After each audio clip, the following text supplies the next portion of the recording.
15 अगस्त 1977 को Ohio university के big year telescope ने 72 सेकंड तक ऐसा सिग्नल कैप्चर किया जो इंसानों ने पहले कभी नहीं सुना था। सिग्नल इतना स्ट्रॉन्ग था कि कंप्यूटर्स ने नंबर से लेटर्स लिखने शुरू कर दिए। 6EQUJ5। और जब एस्ट्रोनॉमर जेरी अहमद ने उस प्रिंट आउट को देखा, बस एक लफ्ज लिखा, वाओ। लेकिन सबसे हैरत अंगेज बात ये थी, ये सिग्नल सिर्फ एक दफा आया और फिर कभी दोबारा नहीं सुना गया। दोस्तों, 8 आवर में आप सबको खुशामदीद। ये कहानी शुरू होती है 15 अगस्त 1977 से। ओहायो स्टेट यूनिवर्सिटी के पास एक जायंट रेडियो टेलीस्कोप था जिसे बिग एयर टेलीस्कोप कहा जाता था। ये टेलीस्कोप असल में डिजाइन किया गया था एक स्पेशल प्रोजेक्ट के लिए, search for extra terrestrial intelligence, यानी जमीन से बाहर जिंदगी की तलाश। बिग एयर आसमान के मुख्तलिफ हिस्सों को स्कैन करता था और उन रेडियो वेव्स को रिकॉर्ड करता था जो आउटर स्पेस से आ रही होती थी। अगर कोई इंटेलिजेंट सिविलाइजेशन कहीं दूर यूनिवर्स में हमसे बात करना चाहती तो वो रेडियो फ्रीक्वेंसी के जरिए कर सकती थी। सवाल ये है कि ये आइडिया किसका था?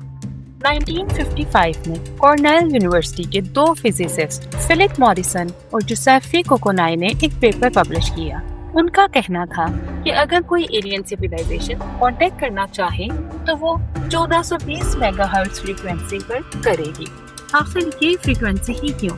ये फ्रीक्वेंसी हाइड्रोजन लाइन की है और हाइड्रोजन यूनिवर्स का सबसे कॉमन एलिमेंट है, यानी अगर कोई इंटेलिजेंट स्पीशी है तो उसके लिए ये यूनिवर्सल चैनल होगा जहां सब सुन सकते हैं।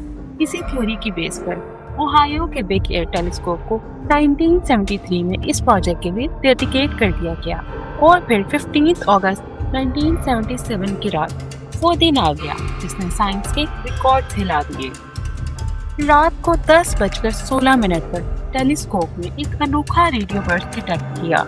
जब कंप्यूटर ने उसका डेटा रिकॉर्ड किया तो IBM 1130 मेन फ्रेम से प्रिंट निकलकर एक सीक्वेंस आया, 6EQUJ5। ये कोई रैंडम कोड नहीं था, हर कैरेक्टर सिग्नल की इंटेंसिटी को शो करता था। वो सिग्नल टोटल 72 सेकंड्स तक रिकॉर्ड हुआ और बिग एयर टेलीस्कोप हर 12 सेकंड में सिग्नल की इंटेंसिटी को मेजर करता था। अगर कोई सिग्नल नहीं मिलता तो रीडिंग 0 होती, लेकिन जैसे जैसे सिग्नल की ताकत बढ़ती गई, नंबर्स भी बढ़ते गए। जब इंटेंसिटी 10 से ज्यादा होती तो कंप्यूटर उन नंबर्स को अल्फाबेट्स में कन्वर्ट कर देता था।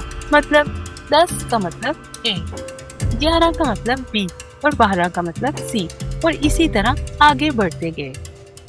इस सिग्नल का पैटर्न लिखा गया 6EQUJ5, जो असल में हर 12 सेकंड का डेटा था। 6 का मतलब शुरू में सिग्नल थोड़ा कमजोर था, फिर E आया यानी इंटेंसिटी 14 तक बढ़ गई। अगला था Q यानी 26, जो इस बात का सबूत था कि सिग्नल अब बहुत पावरफुल हो चुका था। और फिर U, जो सबसे बड़ी वैल्यू थी 30, मतलब सिग्नल अपनी पीक स्ट्रेंथ पर था। उसके बाद इंटेंसिटी कम होने लगी, J20 और आखिर में 5, यानी 72 सेकंड्स के अंदर सिग्नल 0 से शुरू हुआ, पीक तक गया और फिर फेड हो गया, बिल्कुल उसी तरह जैसे कोई आसमान से गुजरकर दूर चला गया हो।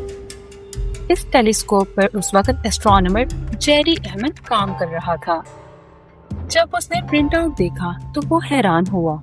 उसने पेन उठाया और सर्कल करते हुए लिखा, वाओ। तब से इसको कहते हैं द वाओ सिग्नल।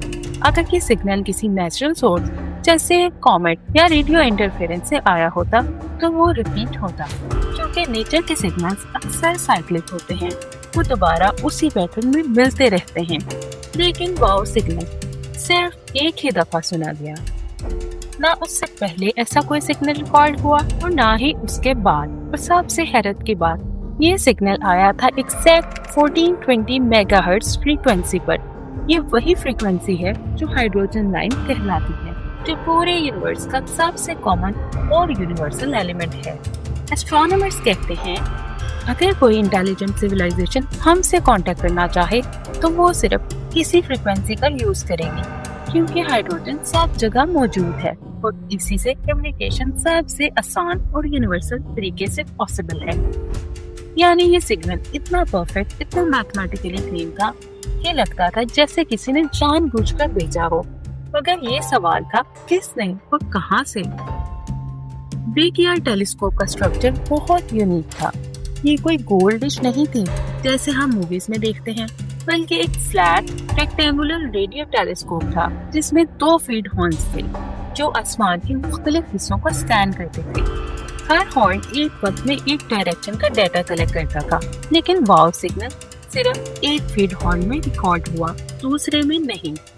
यानी सिग्नल ने सिर्फ एक नैरो पाथ से गुजरकर टेलीस्कोप तक पहुंचा। और जब दूसरा हॉर्न 70 सेकंड्स बाद उसी एरिया पर आया तो उस वक्त साइलेंस था। इससे एक और मिस्ट्री पैदा हुई। अगर सिग्नल किसी सैटेलाइट, प्लैनेट या लोकल सोर्स से होता तो वो दोनों फीड हॉर्न्स में डिटेक्ट होता, पर ऐसा नहीं हुआ। यानी ये सिग्नल स्पेस के किसी स्पेसिफिक पॉइंट से आया था। टेलीस्कोप की ट्रैजेक्टरी के मुताबिक ये सिग्नल सेजिटेरियस कॉन्स्टेलेशन की डायरेक्शन से आया था, और वो भी उस रीजन से जहाँ कोई नॉन रेडियो सोर्स एग्जिस्ट नहीं करता। उसके बाद मल्टीपल थ्योरीज सामने आई कि शायद ये किसी एलियन सिविलाइजेशन ने भेजा था जो हमसे कम्युनिकेशन की कोशिश कर रही थी। 20 साल बाद भी साइंटिस्ट इसकी तलाश में रहे। 1987 और 1989 में रॉबर्ट ग्रे ने फिर से ओक रिज ऑब्जर्वेटरी का मेटा अरे यूज करके उसी रीजन को स्कैन किया, पर कोई जवाब नहीं मिला। 1955 में एच पॉल ने ग्रेट बैंक से टेलीस्कोप ट्राई किया और 1999 में रॉबर्ट ग्रे ने एक और टेलीस्कोप यूज किया जो कि 26 मीटर लंबा था और ज्यादा पावरफुल ऑब्जर्वेशन कर सकता था, मगर फिर भी साइलेंस, बिल्कुल खामोशी। फिर 2017 में एक नया ट्विस्ट आया। एंटोनियो पेरिस, एक रिटायर्ड एस्ट्रोनॉमर, ने क्लेम किया कि ये सिग्नल असल में किसी कॉमेट से आया था जो उस वक्त उस एरिया से गुजर रहा था। उसका कहना था कि कॉमेट्स भी हाइड्रोजन गैस रिलीज करते हैं और वही फ्रीक्वेंसी जनरेट हो सकती है। लेकिन जब बाकी एक्सपर्ट्स ने डाटा देखा तो उन्होंने कहा कि उस कॉमेट का पोजीशन और इंटेंसिटी मैच नहीं करती थी। यानी ये थ्योरी भी रिजेक्ट हुई थी। आज तक ये वाव सिग्नल एक अनसॉल्व्ड कॉस्मिक मिस्ट्री है। एक सिग्नल बर्स्ट जो सिर्फ 72 सेकंड तक चला और फिर यूनिवर्स के साइलेंस में खो गया। क्या ये किसी और सिविलाइजेशन का हेलो था या यूनिवर्स का कोई नेचुरल ग्लिच? अगर आपको वीडियो पसंद आई हो तो लाइक करें, शेयर करें और सब्सक्राइब करें। अगली वीडियो तक के लिए अल्लाह हाफिज।